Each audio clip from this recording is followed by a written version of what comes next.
Welcome to Tuesday, the 21st of December, 2021, and welcome, folks, to the first day of winter. Yep, this is the shortest day, the longest night coming on up. Hereafter, we start to get a little more light. Days get a little bit longer, although it's a really slow process, but it's always good kind of getting over that hump. Speaking of getting over the hump, well, the hump we've got to get over is a lot of wind. It's going to be windy and mild here for another 2 days. I-80 and I-25 plagued by very, very high winds today, so be ready for the wind-prone areas today and tomorrow. It'll continue to be very windy, but mild Pacific air will keep temperatures above average.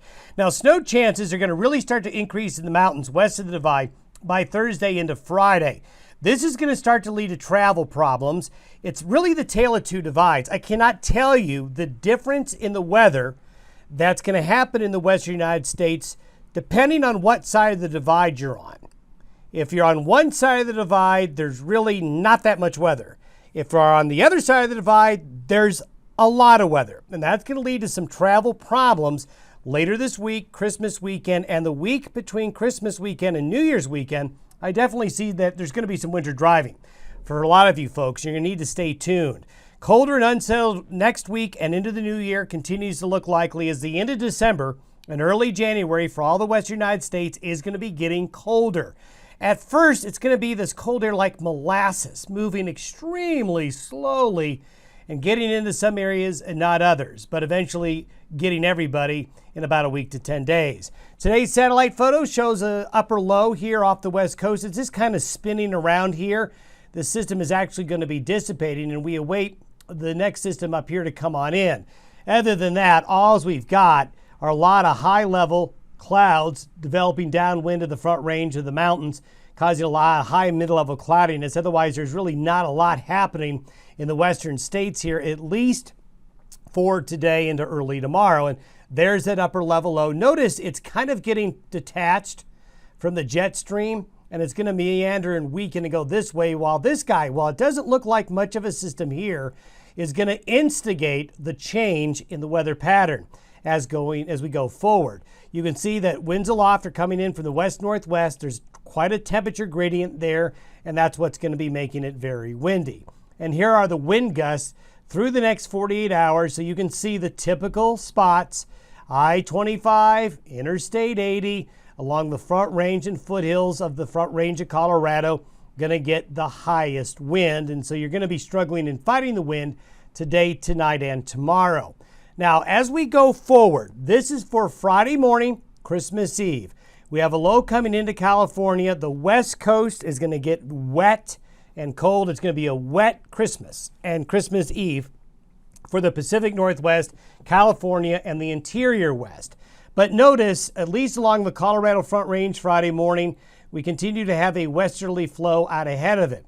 But colder air is beating in from the north and west slowly as this low heads and translates eastward. And what that'll do is this wave will swing through late Thursday night and Friday morning into the front range of Wyoming, Montana, parts of northern Colorado, and this will basically bring a round of significant snow to the mountains of the interior west Thursday and into the day on Friday. This is for Sunday morning. Now notice the difference. Friday morning, Sunday morning, Friday morning, Sunday morning. You notice when I go back and forth here, notice the colder colors pushing deeper into the Pacific Northwest and the Northern Rockies. The green colors getting into Wyoming, the yellow colors getting into Colorado. This is colder air aloft getting pushed into the western states. Also, in addition to colder air aloft coming in, the trajectory of the air is over the water. And that trajectory of air over water is bringing higher humidity air in along with this colder air mass.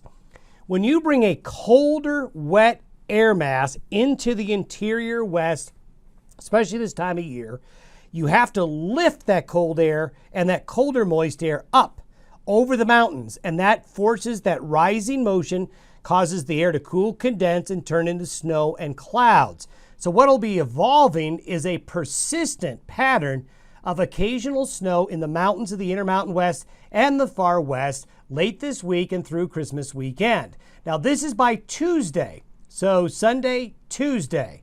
Notice the trough of low pressure covers now, the trough covers more real estate and is expanding. And the trajectory of the air is coming in out of northwestern and central Canada into the western United States. So it's going to be a slow process starting here Friday, Sunday, and then into Tuesday. So the colder air will begin to overspread areas east of the divide by late in the weekend and early next week, while cold, moist air continues to be pushed over the mountains. This is by next Thursday and into Friday towards New Year's Eve. Another cold pocket of moist air gets driven into the central and northern Rockies.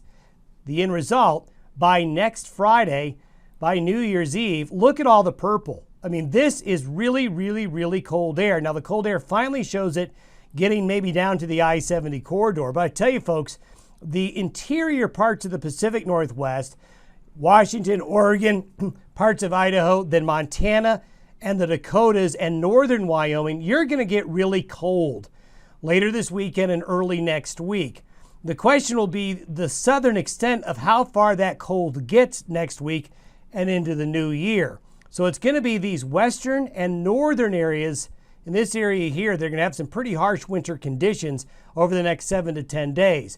These are the precipitation mounts over the next 10 days. Look at all the red and orange in the mountains. I mean, this is just a snow machine. This is a pattern that's just going to bring a lot of snow to the mountains. So in a week or two, the skiing is going to be fabulous. The snowpack is going to really, really grow very quickly. As we mentioned yesterday, we will be concerned about avalanche dangers increasing through the holiday, and that's something into the new year we're going to need to watch. But look at all the precipitation. Look at the Yellowstone Plateau into the Wasatch. Even look at the mountains of Arizona.